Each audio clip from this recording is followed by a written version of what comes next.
I would like to introduce our next presenter, if I may.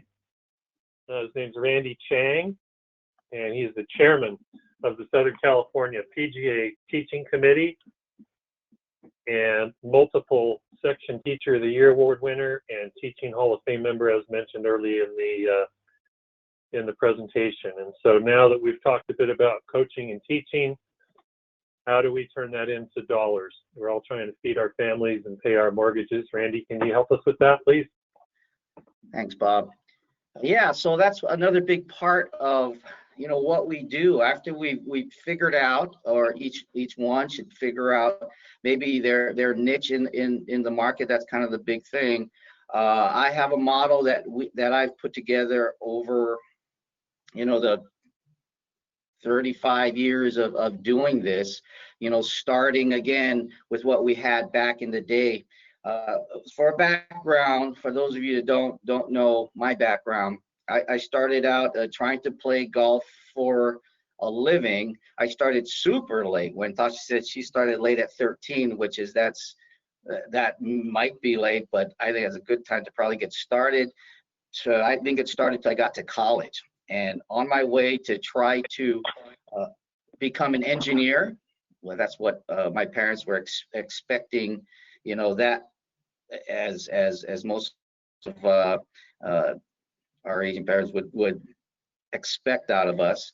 I started playing golf and fell in love with it. So starting to play the game and learn how to play it on my own, almost like what Bob said. That's how I learned. I just went out there and played the game and did pretty well to make the college golf team. Played college golf for a while, and the mechanics part of it came in. The mental side of it started coming into play in the late 80s, and I started thinking a lot about that because my swing didn't match up with some of the swings that we saw on tour.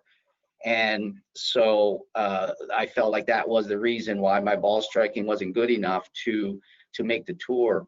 So these were back in the days of playing on the Golden State tours with the Kirk Triplets, the Paul Goydos, the Esteban Toledos, the Sutherland brothers back in those days. I felt I needed to make a change in my swing. And so I went in and, like Tasha did, went to go see some of the top instructors that were here in Southern California, where I moved down to try to play on the Golden State mini tours, and I tried to make those changes. I didn't understand the process and what it was going to take to make those changes. So I never had the patience. After seeing 2 or 3 instructors, I had so much stuff in my head that I couldn't play the game anymore, and it was very hard. My swing got better, but I had a hard time playing, or almost impossible time actually playing competitive golf again. So I learned a lot about that. I went to go see a sports psychologist at the time. Bob Rotella was making his niche in the market back in those days, and realized that all this mental side of it I had to learn as well.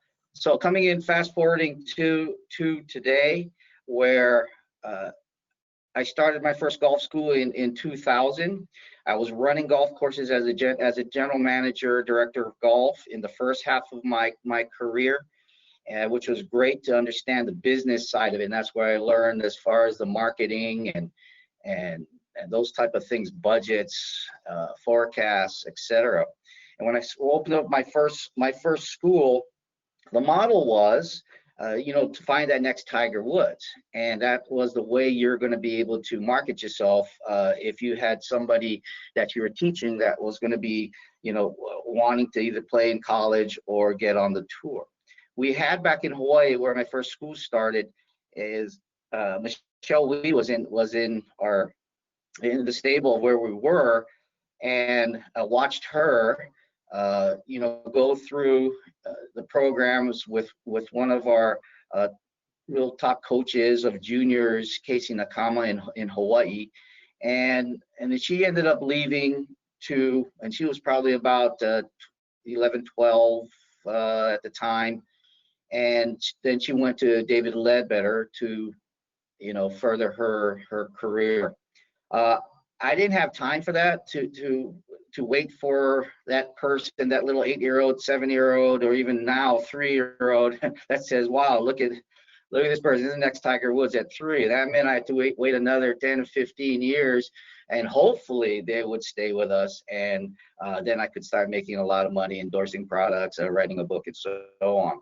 So I started with what made sense was the group side of it, and I'm hoping everybody can see the screen.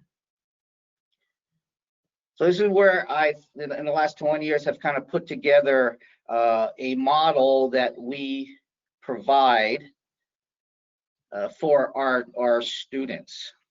So what we teach, kind of what Bob was alluding to, he does very little of, and we actually do very little of this as well. But when someone does come in and wants to learn how to hit a golf ball, we can get them doing that in a very, very short period of time, meaning by the time we get through four lessons, they can hit a golf ball and they can get a point A, point B, they can putt, they can chip in a matter of our 4 lessons of what we teach.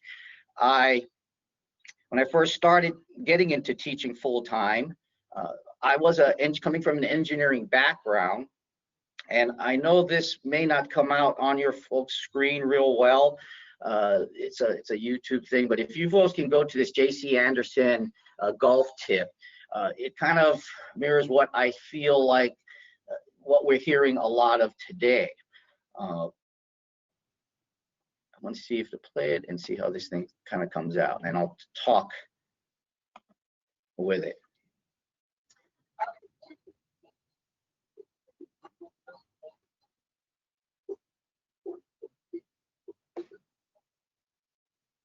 We can't hear it on our end, Randy. Sorry. Okay. So what's happening in this video is Homer Kelly's golf machine, and he's explaining every little thing, breaking down to 27 parts, talking about levers and multiple centers, centrifugal motion, as he's trying to teach somebody how to teach. It's a pretty funny video that I implore everyone to try to look at and see. He's saying about number of different things to think about while you're swinging.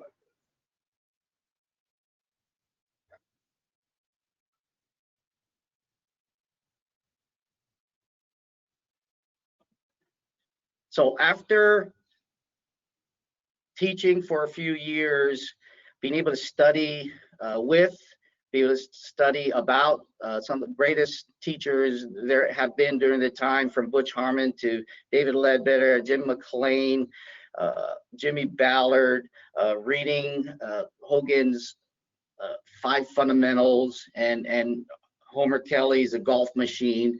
I really enjoyed all that part of it, coming from a engineering background. I understood all that, but that's how I was starting to talk, and it wasn't working very well.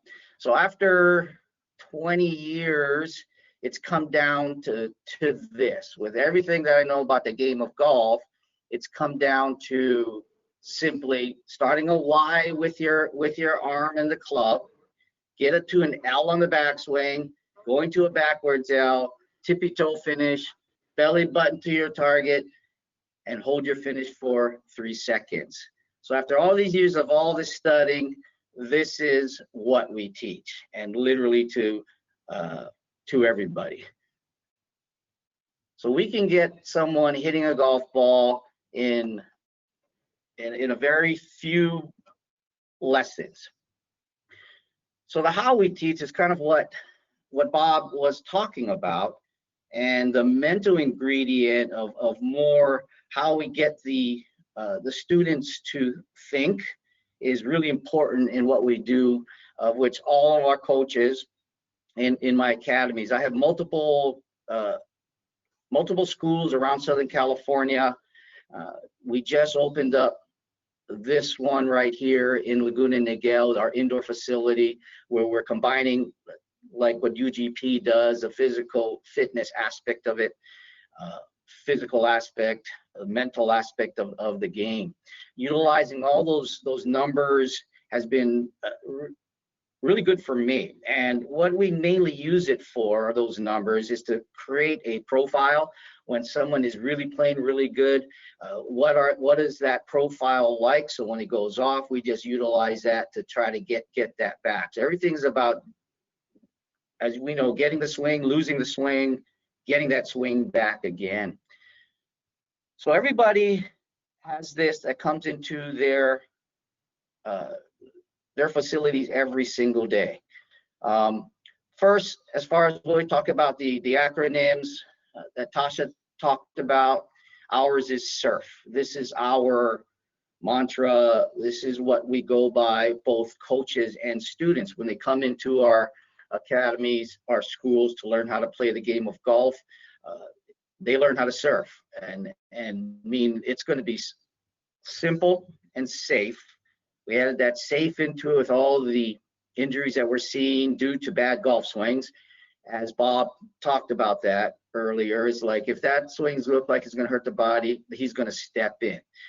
We start that at a very young age, because since we're creating a environment, a safe and fun environment, it's got to be, the swing can't be hurting these kids when they're really young, as we've seen kind of what happened with Tiger. They have to be able to understand it in its simplest form. The coaches have to understand their student, a la the whole IRA, understand what your student, how they learn the best, what their goals are, why are they here. So understanding is really important. Retention, give them the opportunity to retain that information. As Tasha said, using the Golf Now, we have our own app that we use.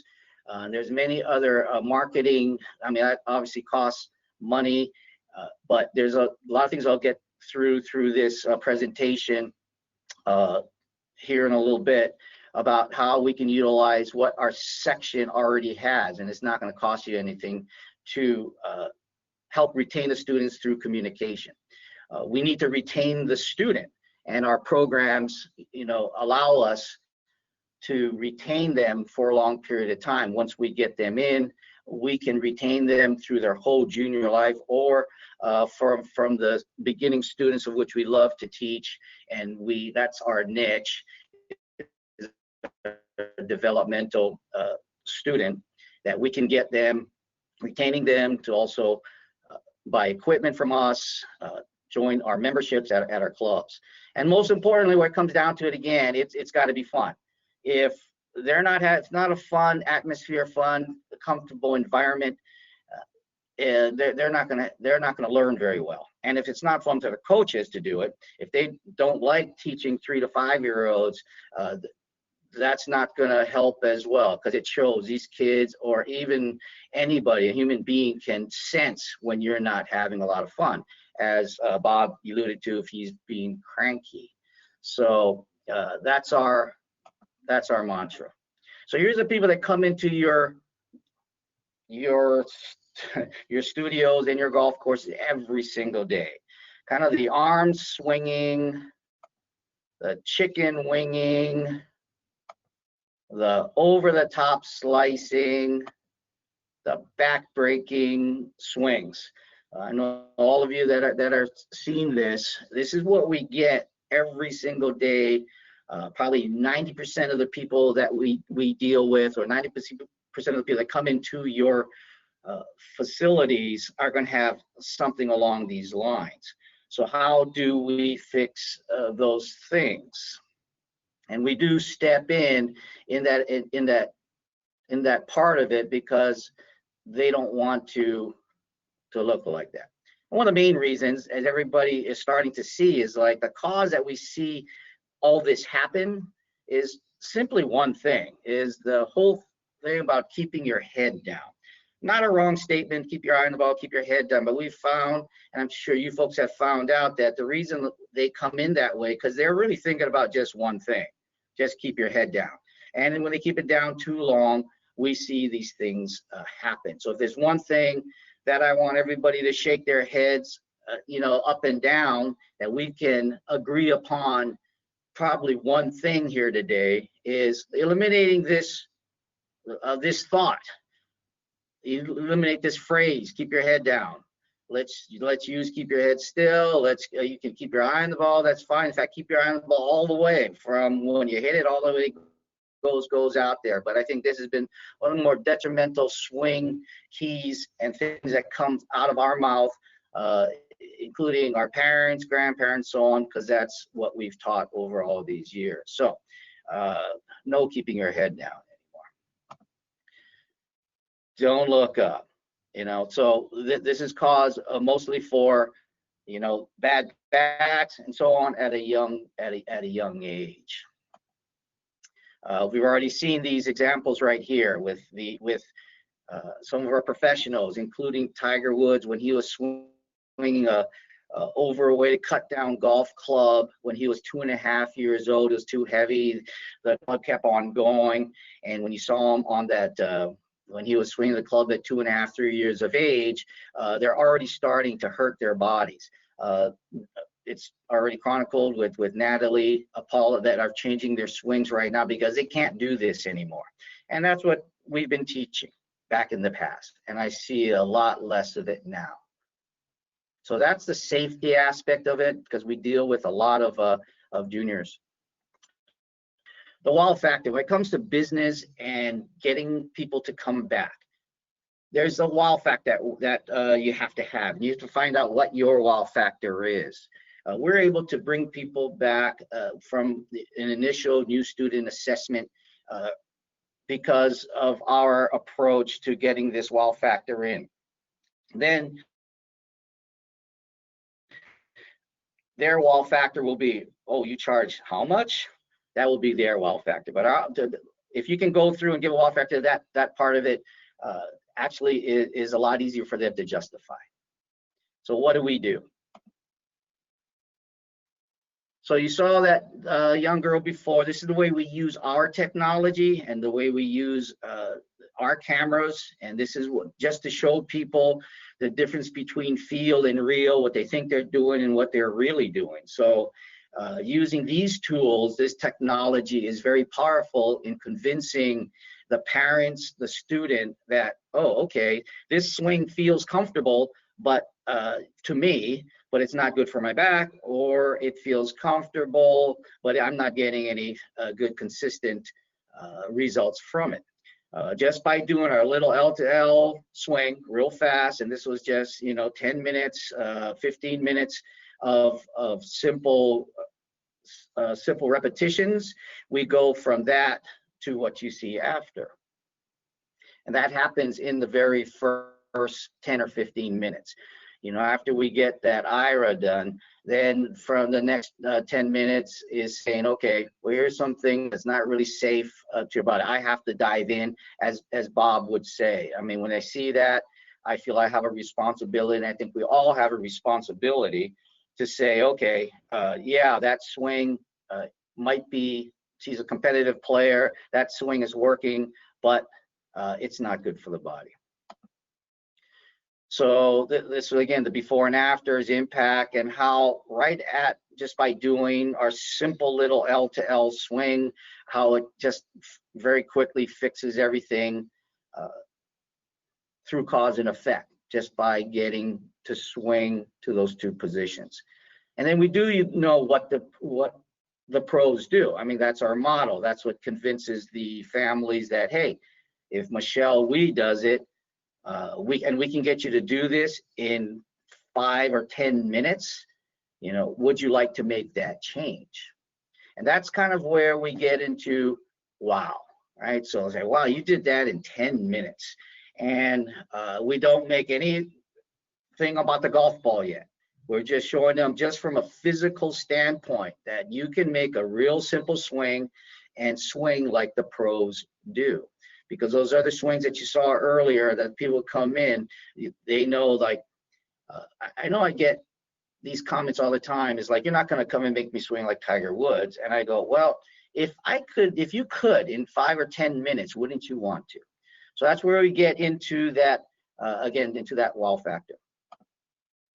So again, same thing for that other guy that you saw earlier before. We go after, literally 5 or 10 minutes, what the pros do. There's Tiger Woods, and you look identical to it. Wouldn't you want to make that change?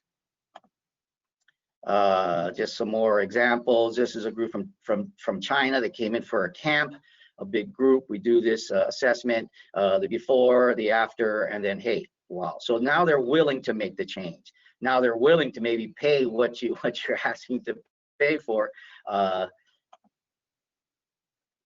So real quick, there's 3 states of mind that we do. This is the most important part, getting to the right mindset. Mostly everybody's in one mindset. That's hit the ball. What's going on? And they're worried about hitting the golf ball. We tell them we don't need to worry about hitting the golf ball. You don't need to keep your eyes on the golf ball to hit a golf ball. As you'll see, we'll show them Monica Sorenstam, David Duval. There's a Chess magazine article that showed Gary Woodland in the front cover. His eyes are looking ahead. The ball still just about came off his club head. So hitting the ball is why it's very difficult to get your students to do what you want them to do. Target feel mode, that's what we work towards. Again, that's what Bob does a real great job of get themselves playing the game. Here's my goal. I'm gonna get this to my target. How do I do it? Well, here, try it again, try it again. Do it until you get it right, and then you can start creating feels. Great mode to be in, but as we all know, you can think yourself through that. Think about your target, visualize, as Rick talked about, visualizing what you want your ball to do, but you don't get enough reps in, that's not going to happen. So what do you do then? That's where we get into ourselves in our swing mode, where there is no ball, there is no target. So ball mode, all I'm focusing is on the ball. Target mode, I'm focused on where I want my ball to go, and even the shape that you want it as you get better and better. Not the water that's in front of you. And then swing mode, I'm just visualizing a swing, or I'm thinking about a swing. In our case, we have them think about, I want to form an L in the backswing. That's not a big deal. I'm going to have them form a backwards L in the follow through with a tippy toe finish, and I'm just going to hold my finish there at the end of the swing for 3 seconds. And as Bob said, the success of thinking about where your finish is keeps your mind free of what a result might be. So those are the mental side of it that we get into. And then from there, once they understand how we can mentally get them into the state of mind, we can go about starting them in putting them into a class that will suit their goals, their needs, and everything else. So the first thing from the business side of it is, again, a successful business model. Find a niche and specialize. Be the best at it. Rick really emphasized that today, this morning. Make a business plan and forecast. Now, take advantage of your resources. That's what I want to get into for the second half of my presentation is we have Anthony Leone on the screen right here. Anthony, are you there? I can't see you on my screen. So if Anthony gets on, we also will have Ian Ott, who is in our section, and I didn't know he's in our section, but he is our secretary of our Inland Empire chapter, and he went and got his master's degree in finance at Duke University. Went through the PGA golf management in Colorado. Is from Southern California. Worked out in close to the desert, and has come back here and pretty much has found the niche himself into helping us, with our financial planning.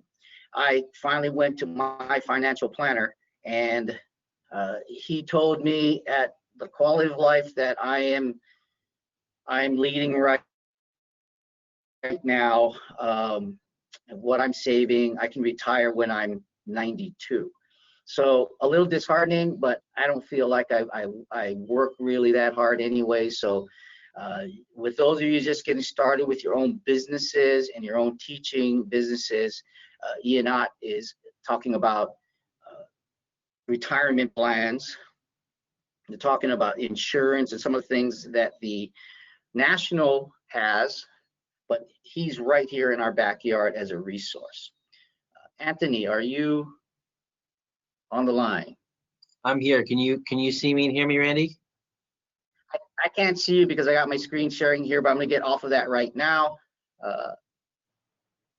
And I think I'll need Bryce's help with that. There you are. And there's Ian. Yeah, I was kind of going blind at it, but anyway, Anthony is from our section office and is pretty much specializing in helping the teachers and coaches maximize their income, their revenues, not only for the teachers and coaches, but also for the facilities. And you've got a presentation that I'd like to hear. But before we get to that, Anthony, I want to get with Ian, because this is something that I had to do on my own. And thanks to you, you've helped me, with that process. Like a real quick one, right? Retire. Those of you, I don't have a retirement plan. I used to when I worked in the shop, but there's many of us that don't have that. And I asked you that question the other day, and you gave me some cool responses that will help the people out there. That what are the basic guidelines, from what age you are and so on, and all the way to you're old like me. Yeah, so Randy and I talked a couple days ago about retirement planning. So obviously unfortunately for Randy, the sooner you can start, the better with investing. So, I went through a couple of things that I would recommend that every PGA professional, really any of my clients, do. So just a little bit of background. I know it was up on the screen a little bit earlier, but like Randy said, PGA Pro here in the section. I live out in Beaumont. Used to be the head pro at Oak Valley Golf Club before I decided to transition into more of the business side, which is where my educational background somewhat lies. So, what we do at my company, Proof Golf Consulting, is kind of meet and exceed the financial needs of PGA professionals and their staff, and really anyone employed in the golf industry. So the way we do that, like I was telling Randy, is about 90% personal. We do some business planning consulting. That's about 10% of the business, and that's something Randy and I have discussed also with his business. But what I can tell most PGA pros and really anyone is, like I said, if you haven't started, start now. Randy and I talked about what I consider the most powerful force in investing, which is compounding interest. So like I was telling Randy, the easiest thing that I would tell someone to do is to start investing into mutual funds that mirror the S&P 500 index. So if you ever turn on Fox Business News or MSNBC and look at the stock market, it's one of those three big ones you're going to see. You're going to see the Dow Jones Industrial, the S&P 500. So what you can do is you can invest in the S&P 500 index, but I will tell you currently one price per one share in the S&P 500 is about $4,000 today. So that can be somewhat cost prohibitive to people. Now there's a lot of other mutual funds that mirror the S&P 500 index that are about $100 per share. So I did some numbers, and like Randy and I were discussing this yesterday. If you start, I looked up what the average PGA professional makes in America. It's $49,250 annually. So what I tell people is you should have at least 10% of your annual income to your investments in retirement. So based on those numbers, you can put. I think we've lost Ian. Can you hear me now? All right, let's see when he comes back. Anthony, We're good on our end, Randy. Why don't you start your Randy, we were good on our end. your presentation here. Yeah, Ian, I think we're still good. Keep going. Okay. I think it maybe just Randy's next. Gotcha. Okay. So like I was saying, if you can invest $49.25 a year, which is 10% of the average PGA professional's income. Obviously, if you make more than that or less than that, adjust it to 10%. But if you start at age, let's say 30, and you want to retire at age 65, that gives you 35 years to invest that money at $49.25 a year. If you do nothing else as your income increases, The S&P 500 index over the last 90 years has returned a 9.8% annual return on investment, which is pretty good compared to most investments. So if I run a compound interest scenario here at 49, principal balance starting at $0, annual additions at 49.25, 35 years to grow at a 9.8% interest rate. If you do nothing else, when you retire at age 65, you'd have just about $150 short of $1.4 million in your investment portfolio. So obviously you can do more than that, you can do less than that, but that's kind of a baseline number. And unfortunately, like I was telling Randy, if we run numbers at 15 years to grow, so you start at age 50 as opposed to age 30, that number, same contributions, goes to $169,000.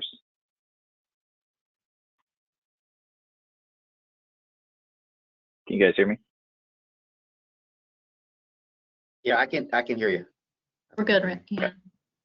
Okay, gotcha.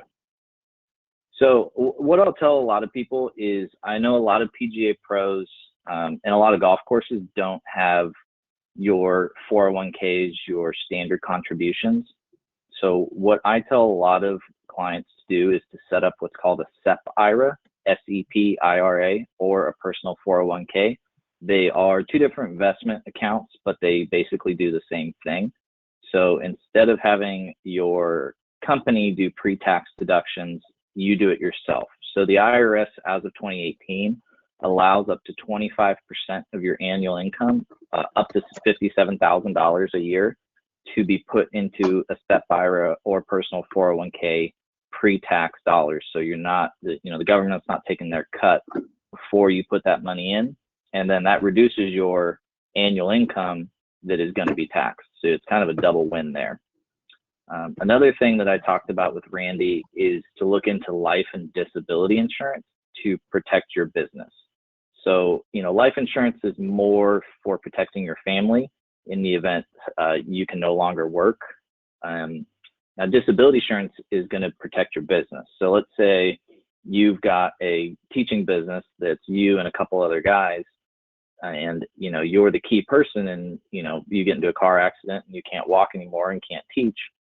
That disability insurance is going to, one, pay you to continue with income, and then it's going to pay your business to make sure that the business can continue in the event that you can't physically be there working. And then another thing, as you start to scale your business, would be to protect your personal assets. So this is one thing I talked with Randy on, is as his business starts to scale, he should really look into setting up an LLC for his business as opposed to a sole proprietorship. Now, if you own a sole proprietorship, that doesn't give you any protection, personal protection, in the event of bankruptcy. So if your company goes belly up and you've got investors in it and they want their money, they can start seeking they can seek your personal money in your personal bank accounts and investments if you're a sole proprietorship. Now, if you're an LLC, they can't do that. They can only take money from the business, not from your personal account. And then kind of the last thing that I will talk about from an investment perspective is a health savings account. So again, a lot of companies, a lot of golf courses don't give you health insurance. They don't give you, medical coverage in that. A health savings account lets you make contributions on a pre-tax basis, again, to reduce that taxable income that you have. And it can be used to set up those health needs, so medical insurance, dental, vision. And a company that I don't currently work for, but I used to, was Aflac. And that's kind of what their model is for those that don't work for a company that provides health insurance and health coverage. They provide it to an individual. Obviously, the monthly cost is going to be a little bit higher than if your company did, just because you're an individual versus a corporation. But that's one company, and there's quite a few out there that do it. It's just the one that I have experience with to look into for yourself and your business. So the big one with Aflac, Randy, for your guys, I know you got a couple teachers under you. If they want health insurance, you can call up an Aflac representative, say, hey, I want to provide health insurance to my guys. There's no cost to the business. Unless you, as Randy Chang, an individual, purchases a policy for himself, then there's obviously cost, but there's no setup cost to the business, and there's no ongoing cost to the business. And then just kind of a last little bit here is, get in touch with a financial professional. Obviously, the National office provides one for you with the PGA retirement plan there. I will tell you those folks are based out of New York and out of Boston, and they are good financial advisors, nothing against them. It's just they're based in New York or Boston. And, you know, if you want someone to be able to come to your house and go through options with you face to face, it's just not going to happen with them. Whereas Grandy was saying, you've got myself here in your backyard, and, you know, if you've already got a financial advisor, and you can send me their contact info and I can tell you, hey, this guy's good, or this gal's good, or hey, you know, you might need to seek someone else. I'm happy to do that for any of the professionals here in the section. Thanks, Ian. That's has been, again, we're talking about resources now that everybody out there can use, and it's right here in your backyard. Ian will come over personally. So Anthony is here to talk about the resources that we have in our section that people may not know about, and how to go about taking advantage of that with little to no cost at all. So Anthony, let's know what the section is available for as far as tools and you know, and marketing. Thanks, Randy. Yeah, so my name's Anthony Leone. I work for the Southern California PGA here in the player development department. I ran a golf and schools program for a long time before coming on with the section, and after coming on board with the section. So in that golf and schools program, we saw over 12,000 students come through our programming. So wanted to talk with you guys a little bit about business planning and marketing, especially out to maybe those outside of your current network and outside of your current circle. So I got to start by saying, first of all, how inspired I am, and it's a pretty amazing thing to hear all of our professionals speaking about what it is they do. You guys just do an amazing job with coaching. So you know, I wanted to ask a little bit about, or talk a little bit about, how are we getting some of the general public to our PGA professionals, right? Because our PGA professionals are the ones who are constantly striving to be better coaches. And as most of us know out there, there's a lot of different coaches out there who are teaching golf. Some not PGA professionals. Some of the people who are saying, like, you know, Randy's case, you know, we want to keep your head down, want to keep your left arm straight, and not really delivering the best information possible. So next slide there, Bryce, please. So, you know, one of the topics is going to be just kind of first starting off with budgeting and utilizing a revenue tool. So this is something, a tool that we developed here at the section to kind of help you first kind of get a baseline of where it is you're at with your revenue, right? So, you know, Ian gave this great presentation about how much money you need to be packing away for retirement. Obviously a huge thing, and something that all of us want to be doing.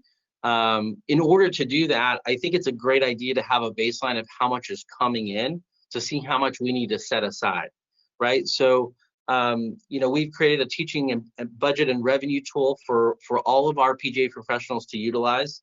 You can't really see it here, but this is going to be available to you in the tools, and we'll also send this home in an email with you as well. So one of the great things about this budget tool that I like is you can put in all of your program options and basically get an idea of your average hourly income per event. So you know, whether that's clinics or private lessons or junior lessons, you can kind of get a baseline of, hey, where am I maximizing my revenue, and how can maybe moving forward, how can I adjust my scheduling and my programming to make sure that we're maximizing that revenue.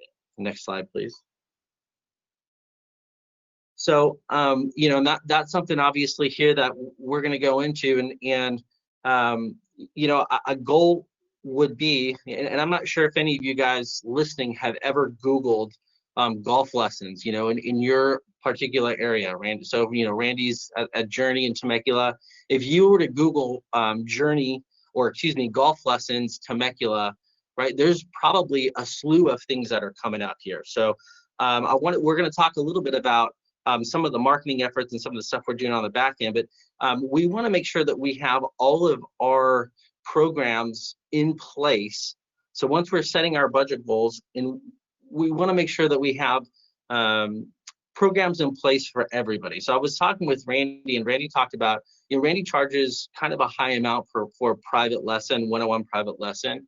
But Randy was talking with me about one of the things he does is, he'll run a league, like a ladies league, or he might run a junior league program. So Randy, would you mind just kind of sharing a little bit about, apart from your one-on-one lessons, maybe some of the other program that you're running and how that benefits your business? Well, yeah, that's our main model is, instead of making the $75 to $125 an hour that most of us are getting for, depending on your area, that I've seen an hour, doing a semi-private to these group lessons, I double that income per my time. So, that thing is what Tasha talked about, is like, we have to maximize our time. She has a baby at home. You can be on the lesson tee and make this $100 an hour, or you can make $200 an hour, or at least $150 from that by just putting people together. So these leagues, and I think we're going to go through this as far as the junior league. I've turned that junior league model into a women's league. That junior league is something that I actually make some pretty good revenue on, as well as paying my coaches. That's one of the big things we talked about, is it's already pre-made, it's pre-done, and you just have to sign up on the website. So the women's league is a model, same kind of model that I use for the junior league. We have a women's beginner clinic that turns into getting them on the golf course in a matter of 4 lessons that they have to come to, and it's very affordable to them.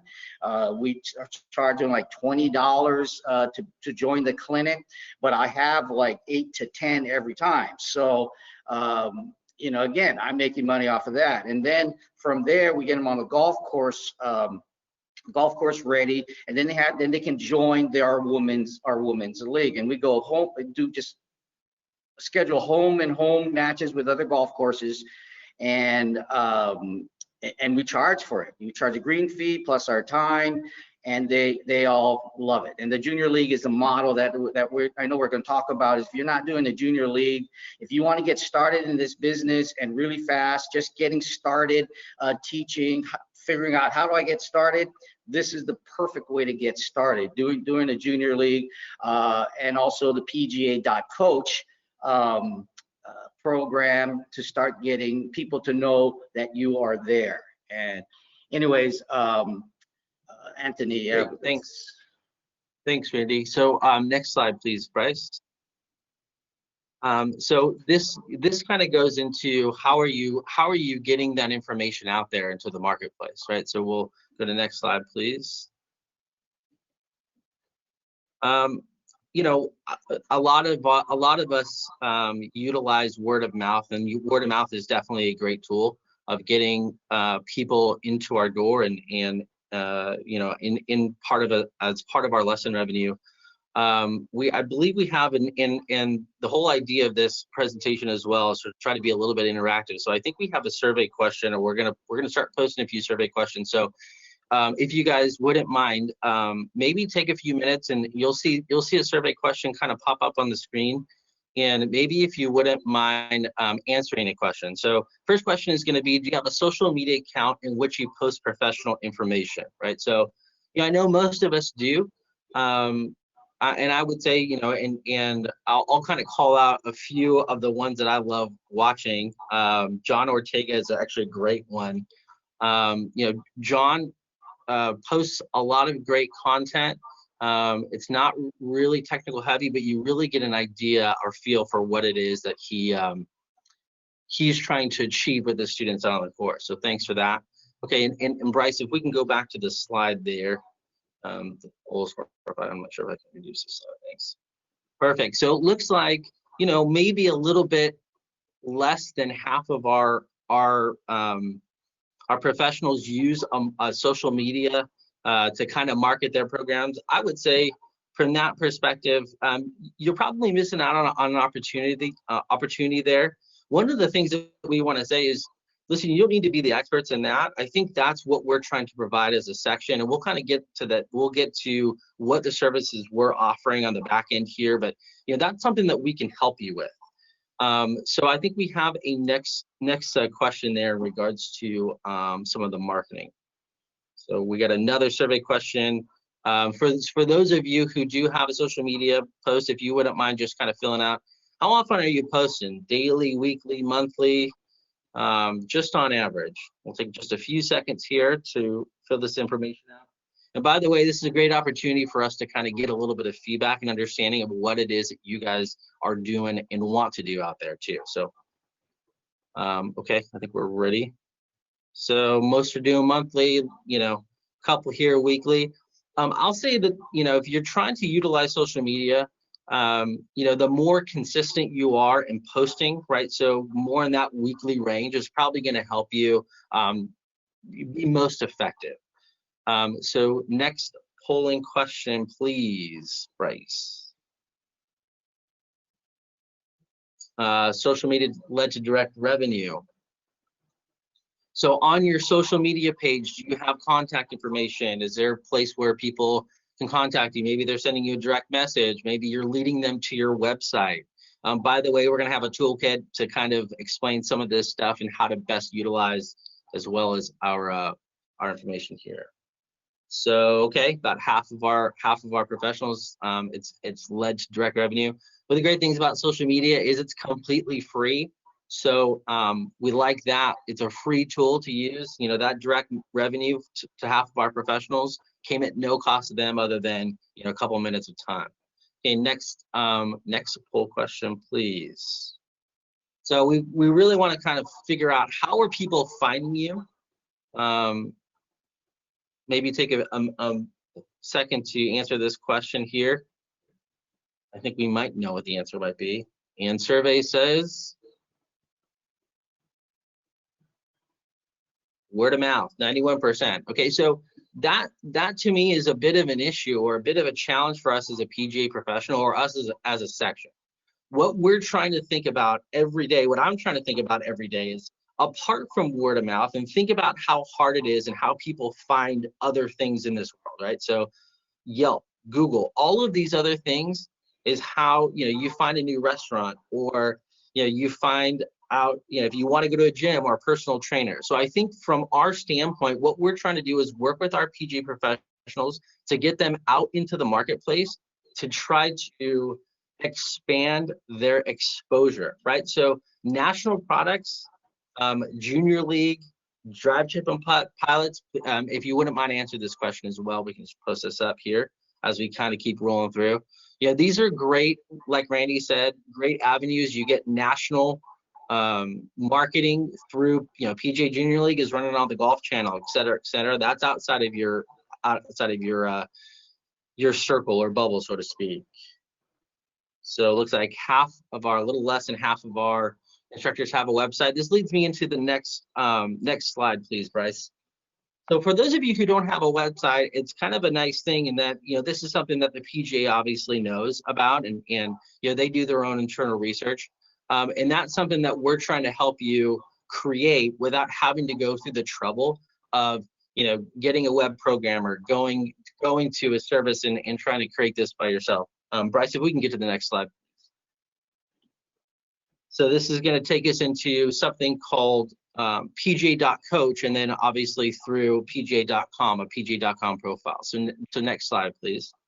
So you guys are probably pretty familiar with PGA.Coach. It's ADM certification. I know in the panel yesterday, we had instructors talk about developing not just golfers, but athletes. The better athletes they are, the better golfers they're going to be, right? So that's what ADM essentially does. It gives you a lot of tools. It gives you a bit of understanding. This is something that your organization, the PGA, has done to realize this is going to be a great asset for you. It doesn't take very long to get certified. It takes, a little over 2 hours. There's a few different levels of it, but once you get certified, one of the great things about this is not only you're going to have an app and ability to run a lot of different games and get a little bit of insight into help developing athletes, but you're also going to be able to create something called a PGA.com profile. So this essentially, for those of you who don't have a website, is going to serve as your website. Next slide, please.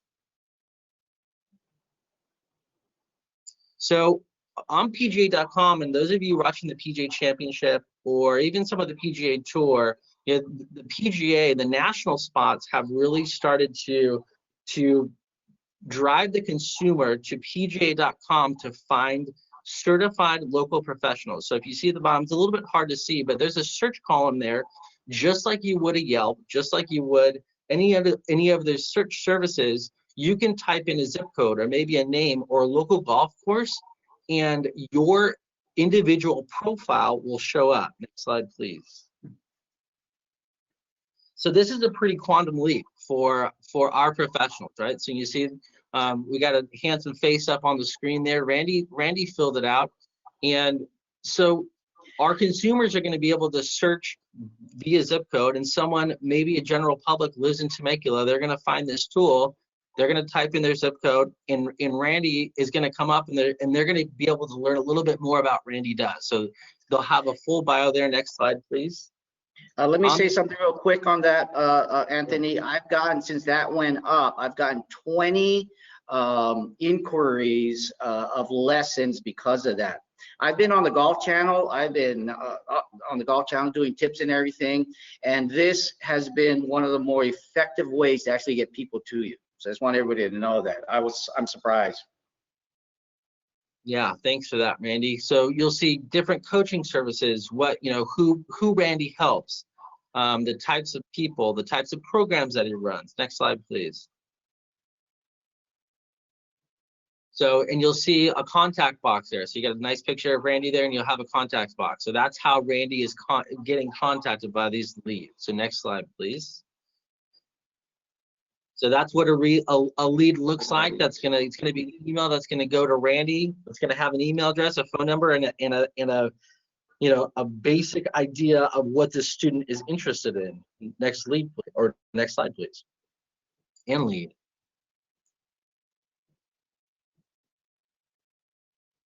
So, from a section standpoint, there's some things that we're trying to do to help, basically magnify or multiply the results of these .com profiles. So next slide, please. We partnered with St. Street Marketing, and we ran a free golf for a year contest that we got over 20,000 people signed up for. And with that 20,000, that new list of 20,000 new golfers, we're going to be sending an email highlighting some different profiles, and we're going to highlight 4 different profiles monthly. Next slide, please, Bryce. So you'll see an idea of what that email looks like. So you'll see here, this is the email that's going out, right? So Randy has his .com profile up. You'll see here that this month's featured coaches, we got 4 up there, and a little bit of, what is going out to that new 20,000 person database to try to get these people to contact Randy for more business, right? So Randy, I would assume that some of these leads are probably coming because this email has been sent out to this new golfer database. Next slide, please. I've got 3 phone calls about it as well already. This came out a few days ago. So all of this is, I think one of the things that I was really taking out of this, and Bob talked about it a lot too, is, we're going through this whole boom, and each facility and each professional's circumstances are different. I think one of the things we're trying to do as a section is we're trying to provide continued support. We want to take a look at what you're offering now, how much you're making now and how much you would like to make. We're trying to utilize our avenues at this section to help promote you to your local market, as well as kind of help you communicate with your database as it is. I know a lot of you probably have a database, and I know from speaking with a lot of professionals, the communication with that database, sometimes can be a little bit lacking. This comes as a value of being a PGA member or associate. So wanted to encourage you guys to take advantage of it. We're going to send out more information following this summit, but Thanks for the time, Randy, and hopefully we'll be able to meet with some of you to customize a plan, work with your facility, you and your. Thanks, Anthony. I know we're running a little bit over. I appreciate everybody, staying over on this. My last comment on that was for most of the people that are on this call right now, as we talk about specialization, and you are in the pro shop working behind the counter, but you want to teach full time, but you can't because you don't make enough money to do it. This message is also for the general managers, the head golf professionals, your director of golf that manage your facilities. Is like right now your value is more behind the counter than out on that lesson tee, because there's no measurement of how you are going to where there's a lot of ways to measure that you're more valuable out there bringing revenue into the club than out, than behind that counter where you're probably more valuable at this stage. So we're trying to change that narrative, and this is all the tools that you can go about doing that for the general managers, again, to say, hey, let's get more revenue in. You don't have to work in the shop anymore because to supplement your income. So it's something that we're trying to work on real hard. And again, thank you, Anthony, for that. I want to thank everybody that has attended this virtual seminar, which is something unprecedented, obviously. I want to thank Travis Matthew, our sponsor, our partner, our friends, who has continually supported us through these last 4 years, and we hope that continues down the line. We are going to do this again back to real life, back to in person at Journey at Pechanga. Put that on your calendar, October 18th and 19th, 2020. If you didn't see it last year, it was just a great venue. I'll make sure it'll be cooler outside next year. The recording of this summit, if you want to watch it again, will be available on our section's YouTube channel, as well as, again, the new Teachers Forum. Bill Hulbert, again, I can't thank you enough for putting all this work in. For this members only portion of the website, again, it features the tip videos provided by all your fellow section members. If you have somebody to contribute, we strongly encourage you to do so. You can send all that to me. Thank you again for another successful California Teaching Coaching Summit. Thank you, Bryce and the staff. Thank you, Jamie. Everybody stay safe, and we'll see you next year.